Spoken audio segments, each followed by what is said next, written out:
Welcome to Marx 1213. My name is Bernard Harcourt, and this is the full-length introduction to the seminar, Marx 1213, with Bruno Bosteels on Karl Marx's Civil War in France and its reception in the Americas. So we turn next to the penultimate historical period of Marx's life, the creation of the International Workingmen's Association in 1864, the rise and fall of the Paris Commune, March and May 1871, Marx's addresses to the IWA on the Franco-Prussian War, and his famous text, The Civil War in France, read to the General Council of the IWA just a few days after the collapse of the Paris Commune. We're delighted to welcome to the seminar Columbia University professor Bruno Bosteels, one of the world's leading experts on Marx, to discuss the Civil War in France. Bosteels will put Marx's writings on the Commune in conversation with two texts, Voltairine de Cleyre's The Commune is Written, and Plotino Rhodakanaty's The American Commune, as well as in relation to the second part of his book on the Mexican Commune. It's a privilege to have Bruno Bosteels join us. He's going to contextualize how the Paris Commune and Marx's text, The Civil War in France, can be read together with the late Marx and Marx's later interests in non-Western commune forms. This involves rereading and rethinking Marx's ethnological notebooks and the importance of Lewis Morgan for the late Marx. It also requires delving into the archives of non-Western social formations, beyond what Marx himself was reading and annotating. And this is, of course, crucial to overcome the Eurocentrism, even in the many attempts to move toward a kind of different history for Marx. Few scholars are as well positioned to propose this reading for us than Bruno Bosteels, who's not only an expert on Marx, but also on the American reception of Marx's writings. Now, in this long-form introduction, I will provide some background on the readings. Let me start with the writing of the Civil War in France. So, to pick up historically where we left off at Marx 9:13 and 10:13, and we left off there with the writing of the economic manuscripts of 1857 to 1861, that would be published under the title the Grundrisse, published late, really, in East Berlin in 1953. Followed by the writing of extensive economic manuscripts in the period 1861 to 1863, which Marx would use as the basis for Capital Volume 1, and which Engels would draw on for the two final volumes of Capital and Theories of Surplus Value. That's where we were. Now, during all of this time, Karl Marx is still living in England, where he went in exile with his family in the fall of 1849, right after the 1848 revolution in France and in the German states. He's working on the classic texts of political economy. He's preparing his own treatise, of course, which will be Capital. And at the same time, he resumes political organizing, and he becomes a leading force of the First International. Now, the First International was an organization of workers with representatives in multiple countries, and it was organized in September 1864 under the title the International Workingmen's Association, or the IWA. Although Marx was not a founder of the First International, nor did he participate in its founding, he quickly became a leader of the association because he was assigned the task by the General Council to draft the inaugural address of the IWA and the provisional rules.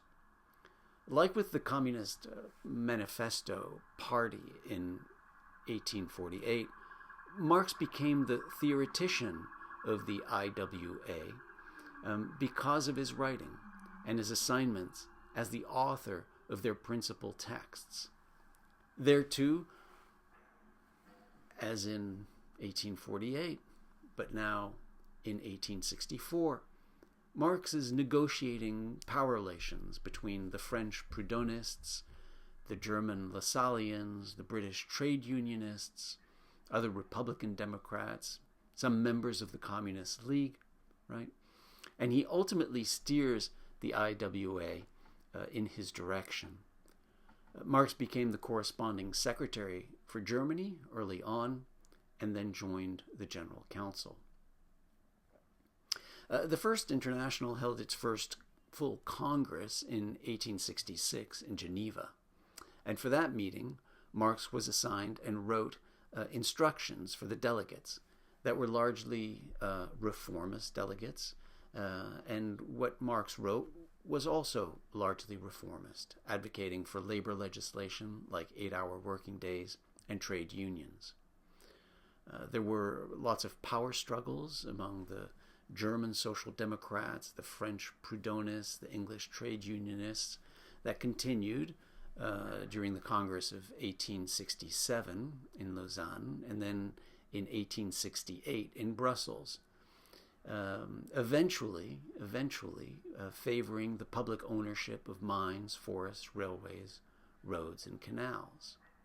It was in the context of the IWA that Marx would write and deliver an address to the General Council regarding the Paris Commune that would come to be known as the Civil War in France. Now, Marx had already written 2 addresses for the General Council on the political situation leading up to the Commune. The first was an address on the Franco-Prussian War, commissioned on the very day of the outbreak of the war on July 19, 1870, and published in the Pall Mall Gazette on July 28, 1870, 2 days after it was adopted by the General Council. The second was also on the topic of the Franco-Prussian War and was commissioned 2 days after the fall of the Second Empire and the establishment of the Third Republic on September 4, 1870. And that one ends with the proclamation, Vive la République. It was also adopted and published shortly thereafter as a pamphlet of the IWA. The Civil War in France was commissioned by the General Council on April 18, 1871, so smack in the middle of the Paris Commune, and Marx read the text to the Council on May 30th, 1871, 2 days after the Commune was finally crushed. It was adopted by the Council and published as a pamphlet on June 13th, 1871. Now, all of these dates may be a little bit confusing, and really so in order to understand all these dates and in order to read Marx's Civil War in France, one has to have certain dates in mind, the key dates of the events that led up to the Paris Commune and of the existence of the Paris Commune. So let me quickly list the important dates with brief explanations of what happened. Let me give you, again, this time a second short primer on French history in the period 1870-1871. Now, following the coup d'etat of Louis Napoleon on December 2nd, 1851, and his accession to the throne as Emperor of the French a year later in December 1852, Napoleon III reigned as emperor for almost 2 decades, the 1850s and the duration of the 1860s, a time during which, for instance, in the United States, we went through an entire civil war. The French Empire at the time expanded by brutally colonizing Algeria, Indochina, and West Africa. It also acquired the regions of Savoie and Nice in the Treaty of Turin in 1860. Domestically, it engaged, among other things, in public works, leading to the massive construction projects in Paris under Georges Eugène Haussmann, and of course all the Haussmannian buildings and the boulevards themselves, which were aimed at crushing potential insurrections. By the end of the 1860s, Napoleon III's popularity was falling as French power in the region was waning. The Prussians, under King William I and the Prussian Chancellor Otto von Bismarck, had beaten the Austrians in the 7 Weeks' War of 1866 and were the dominant force among the Germanic states. Bismarck was trying to form an alliance with Spain, which threatened the power of France, and he essentially provoked Napoleon III to declare war against Prussia. Napoleon believed that it was going to be a swift victory because of the technical novelties of the French army, including the mitraillette, but he was wrong. So Napoleon III declares war against Prussia on July 19, 1870. Pretty quickly, the Prussian military outmaneuvers the French, and on September 2nd, 1870, after the defeat at the Battle of Sedan in the Ardennes, Napoleon III personally surrendered and became a prisoner of war himself. With his surrender, the Second Empire fell.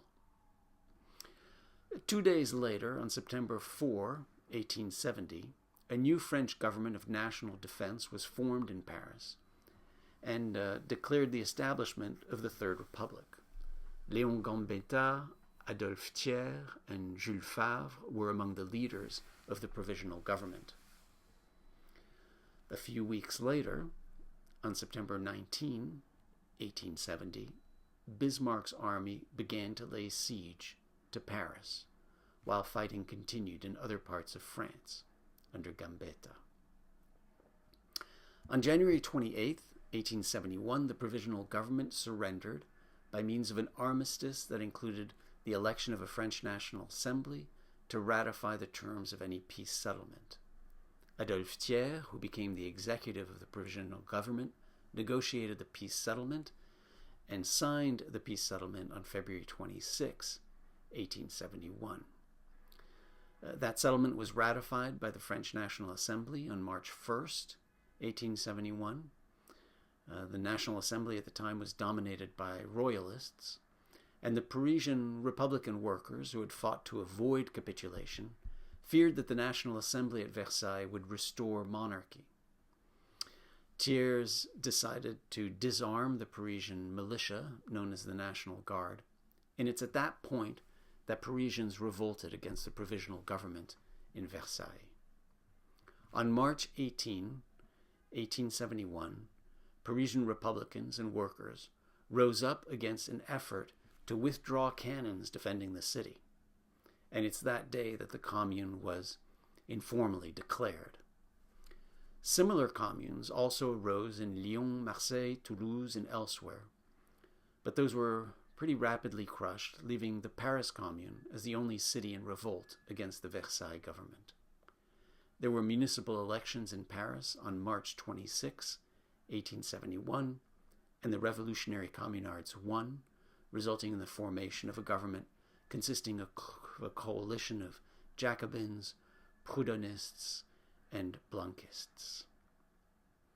The Commune faced a number of critical decisions during its existence from March 18th to March 28, 1871.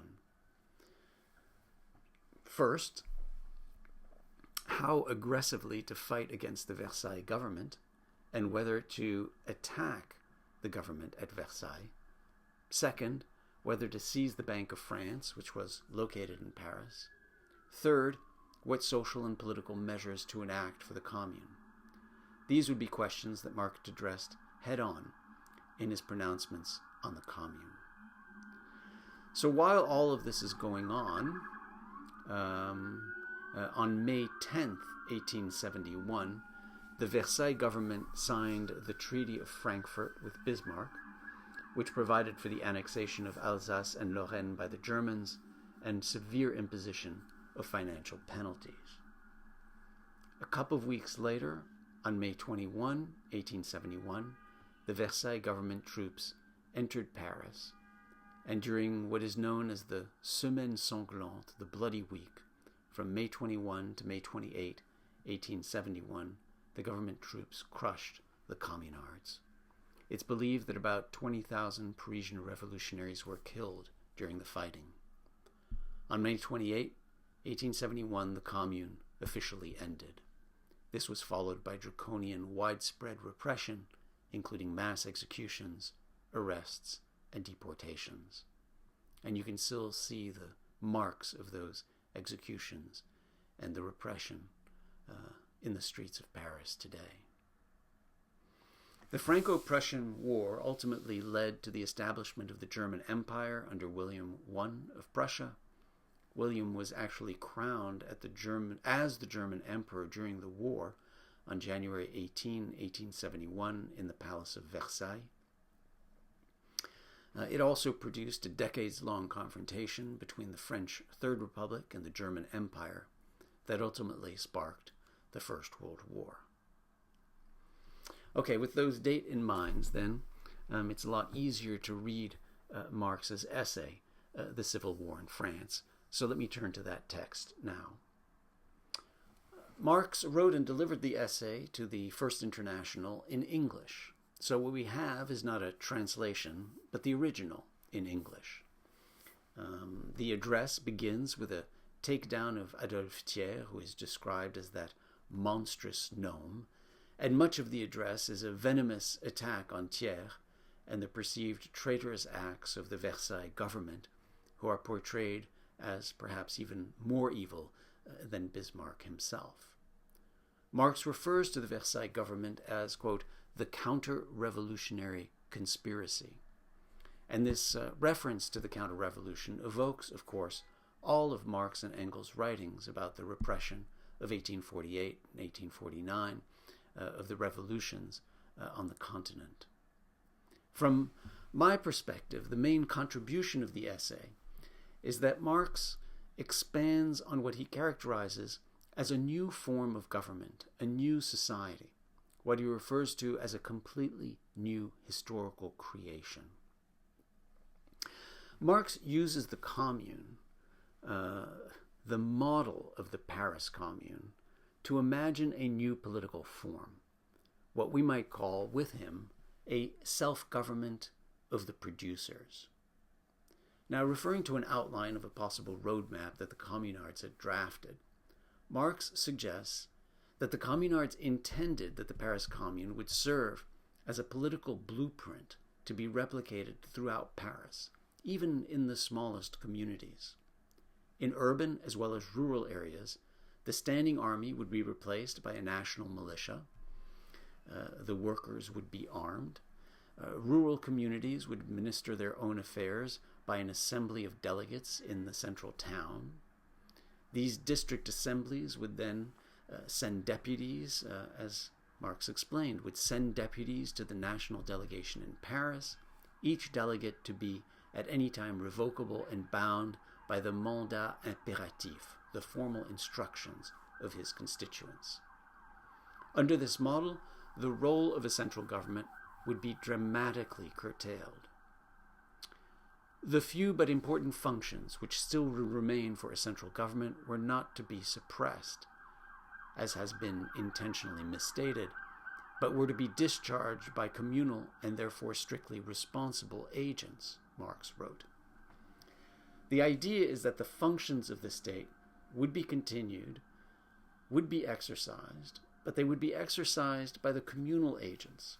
The goal was to break the hold of the state as something that would be independent of or superior to the people themselves. Marx had an abolitionist ambition of getting rid of the punitive and repressive organs of the state.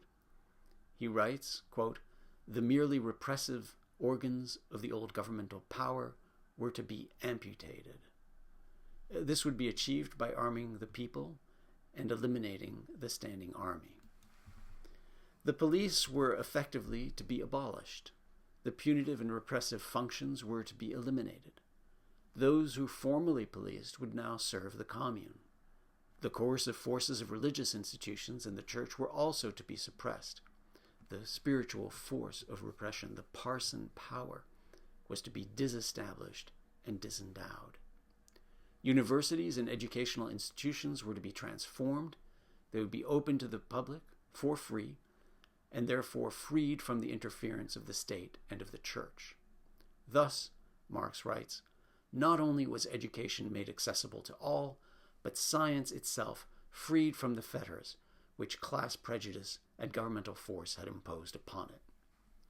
Another central pillar was universal suffrage, by which Marx meant universal male suffrage, and as a result, the election of municipal councillors and the election for short terms.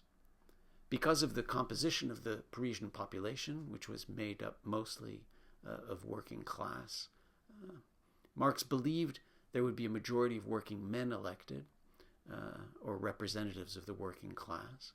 Moreover, the Commune was to be, in his words, a working, not a parliamentary body, executive and legislative at the same time. All of those who served the Commune were to be paid at workmen's wages. Judges and magistrates were to have their functions transformed as well. They would no longer be considered independent, which Marx viewed as an illusion anyway, but instead would be elected and responsible to the people, and could have their appointments revoked if they did not serve the Commune properly. Paradoxically, perhaps, Marx draws a comparison between individual decision-making and corporate decision-making, seeming to suggest that companies are actually good at figuring out who the right person is to promote their interests. In the same way, he argues, individuals in the Commune should be able to determine who is the best person to promote the interests of the Commune, and to replace them promptly if they do not carry forth their responsibilities. Marx writes, instead of deciding once in 3 or 6 years which member of the ruling class was to misrepresent the people in Parliament, universal suffrage was to serve the people constituted in communes, as individual suffrage serves every other employer in the search for the workmen and managers in his business. And it is well known that companies, like individuals, in matters of real business, generally know how to put the right man in the right place, and if they for once make a mistake, to address it promptly. Marx refers to the Commune as a, quote, completely new historical creation. Marx argues that the form of the Commune was misinterpreted by most observers, appropriated by many, attacked by others, but mostly on the basis of false comparisons and analogies. It was misinterpreted as the reproduction of medieval communes, or as a federation of small states, or as a struggle against over-centralization. What he shows instead is that it was a unique and novel form of government based on working class self-government. Its true secret was this, he writes. It was essentially a working class government, the produce of the struggle of the producing against the appropriating class, the political form at last discovered under which to work out the economical emancipation of labor. And this economic emancipation of labor entailed the elimination of the working class and the elimination of classes. With labor emancipated, he writes, every man becomes a working man, and productive labor ceases to be a class attribute. So in the Commune, Marx saw the realization of the overcoming of class, which is what he had militated for and proclaimed in the Communist Manifesto 23 years earlier. In a famous passage, Marx exclaims that the Commune intended to abolish property and expropriate the expropriators. He writes, "The Commune," they exclaim, "intends to abolish property, the basis of all civilization." Yes, gentlemen, the Commune intended to abolish that class property, which makes the labor of the many the wealth of the few. It aimed at the expropriation of the expropriators. It wanted to make individual property a truth by transforming the means of production, land and capital, now chiefly the means of enslaving and exploiting labor, into mere instruments of free and associated labor. And by contrast to those who called this communism, impossible communism, Marx called it communism, possible communism. Note that Marx rehearses here the expression, the expropriation of the expropriators. Marx had used that expression to conclude Book 1 of Capital just a few years earlier in 1867. Etienne Balibar has written at length about how the expression captures the Hegelian dialectic of the negation, as well as, in Balibar's words, the messianic reference drawn from the biblical formula, "They will oppress their oppressors." Isaiah 1414. We began Marx 113 with a discussion with Balibar of this very expression, and now we come full circle. Marx viewed the Commune as a unique instantiation of a communist possibility. It was, he wrote, the first revolution in which the working class was openly acknowledged as the only class capable of social initiative. It's also interesting to point out that Marx describes Paris under the Commune as devoid of street crime, safe for the first time. He writes that there were, quote, no more corpses at the morgue, no nocturnal burglaries, scarcely any robberies. In fact, for the first time since the days of February 1848, the streets of Paris were safe, and that without any police of any kind. In a vivid and stirring final part, an extremely moving final section, Marx describes the barbarity of the crushing of the Commune, comparing it to the wholesale slaughters of ancient Rome in the times of Sulla, referring to the working men's Paris and the act of its, quote, heroic self-holocaust. It is a tragic tale that leaves the reader saying, say it isn't so. Marx emphasizes at the end of his address that everyone, including Adolphe Thiers, identified the International Working Men's Association as the source of inspiration of the Commune and as responsible for all the problems associated with the rise of the working class. Marx uses that to position the First International as the vanguard of the working class. Our association is, he writes, nothing but the international bond between the most advanced working men in the various countries of the civilized world. Marx ends the tragic story on a positive note. Although the Commune was crushed, it represents a struggle that will prevail, that will break out again, that ultimately will be victorious. After the Commune, he writes, quote, there can be neither peace nor truce between the working men of France and the proprietors of their produce.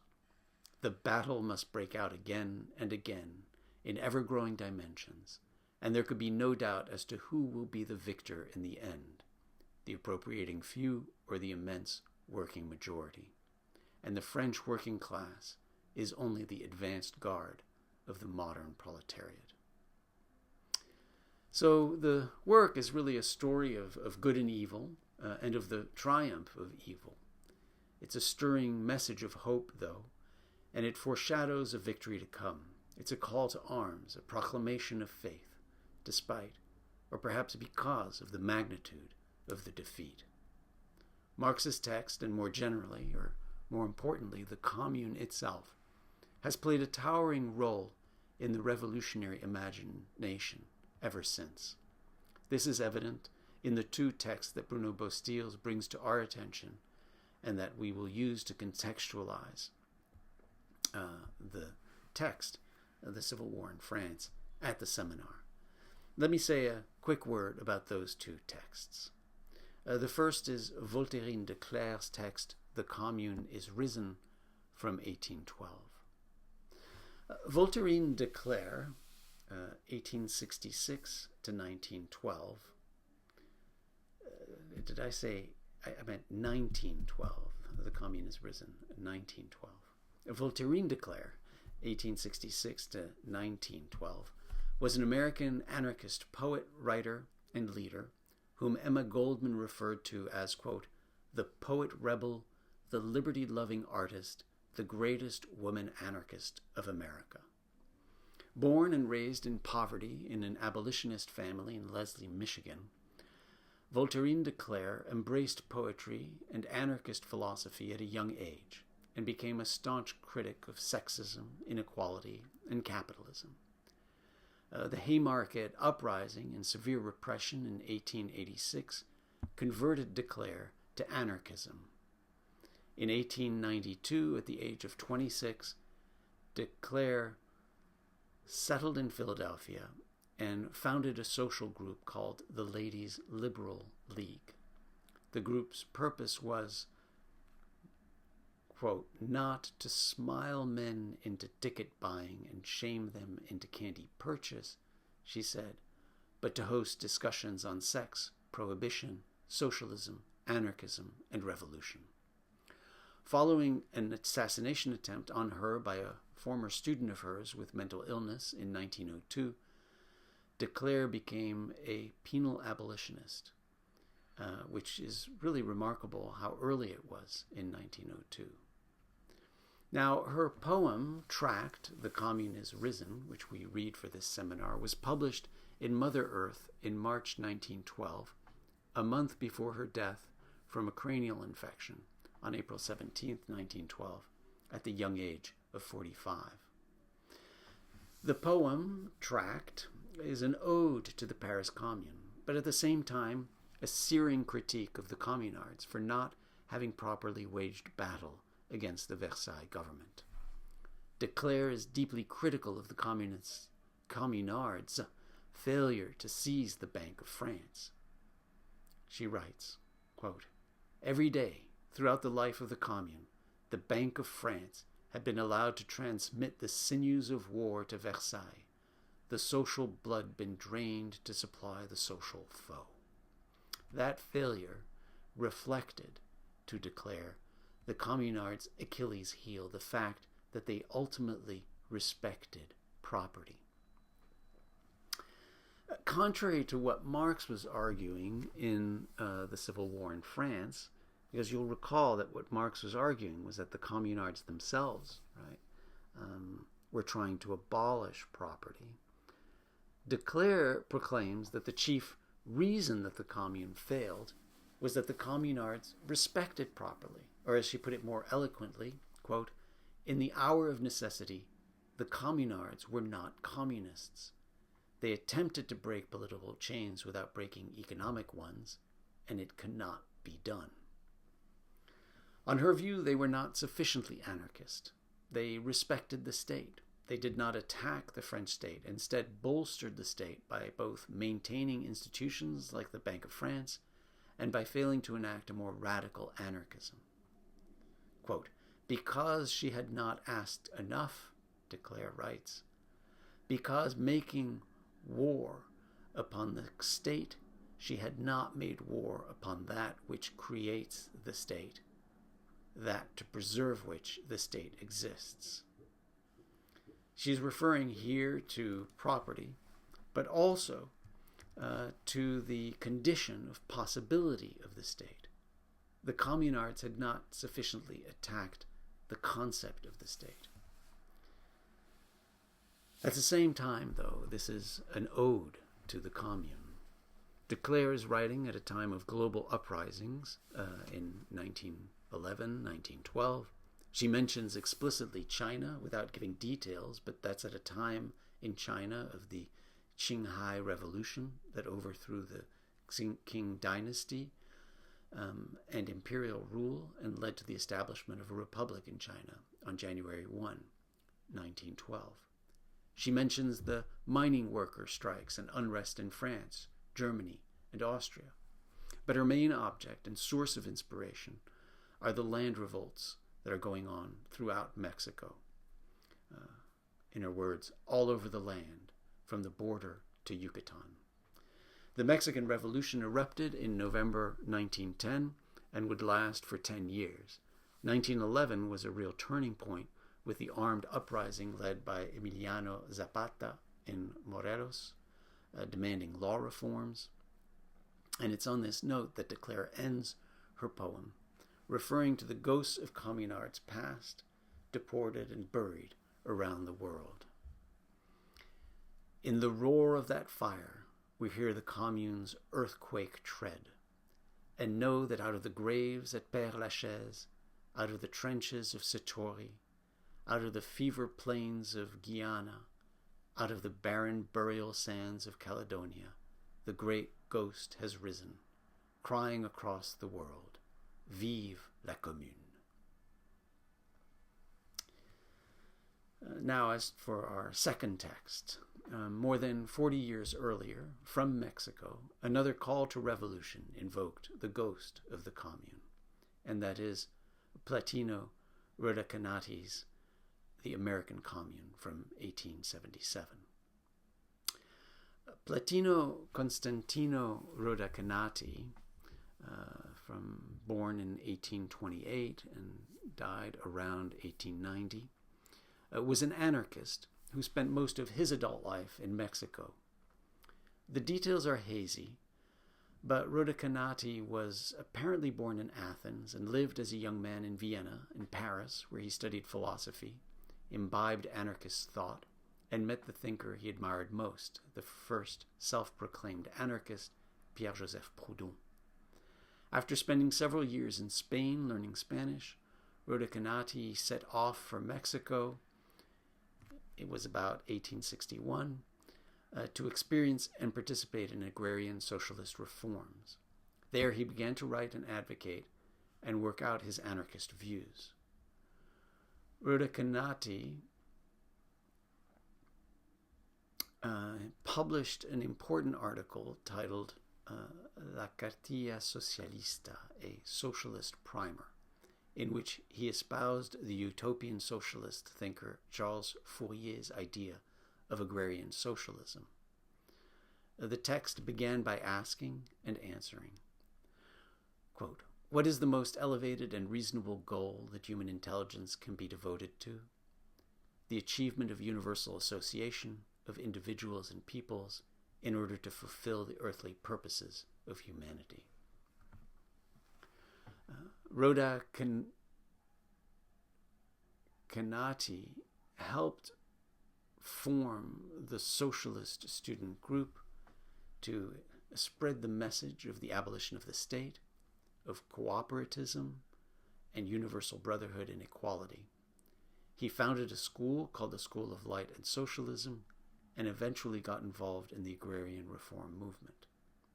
The text of his that Bruno Bosteels has brought to our attention and translated from the Spanish was published in August 14, 1877, in the newspaper El Combate. It is a call to arms in Mexico to breathe life into a popular uprising inspired by the Commune.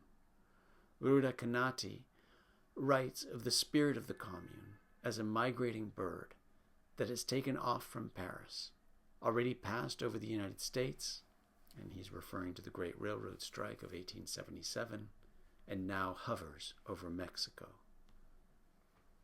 Rhodakanaty gives voice to a common belief at the time that the Parisian Commune would inspire another worker uprising in Mexico and across the globe. Quote, "The germ of the Commune," he writes, "sooner or later must explode among us." So those are the two texts that we'll be reading in conjunction with Marx's Civil War in France. And of course, we have a few texts by Bruno Bosteels himself that are posted on the website and that I invite you to read.